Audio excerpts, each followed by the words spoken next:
26 noyabr Azərbaycan Kəlağayısı günü münasibəti ilə Kəlağayı bayramı keçirilib. Kəlağayı muzeyinin eksponatlarından ibarət sərgi təşkil olunub.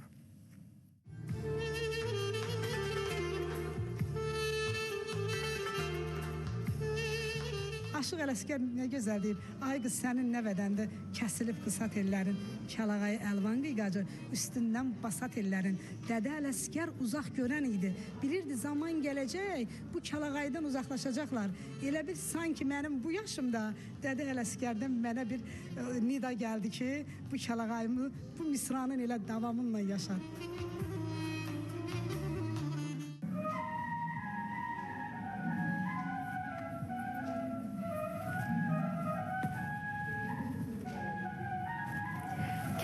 Vasitəsilə insanlar öz duyğularını ifadə edir, düşüncələrini və dəyərlərini çatdırır. Bu sadəcə bir geyim elementi deyil, eyni zamanda nəsilləri və mədəniyyətləri birləşdirən ünsiyyət vasitəsidir. Kəlağayı həmçinin el sənətinin zərif, rahat və qadınlara gözəllik gətirən ismət simvolu sayılır.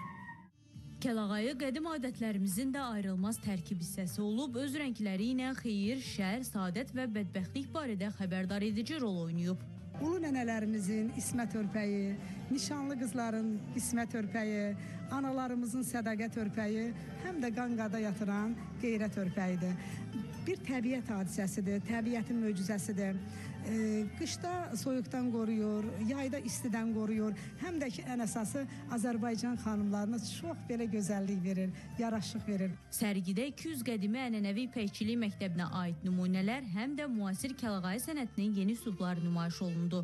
Gürcüstanın Marneoli şəhərində mədəniyyət evi kimi gözəl fəaliyyətlər var.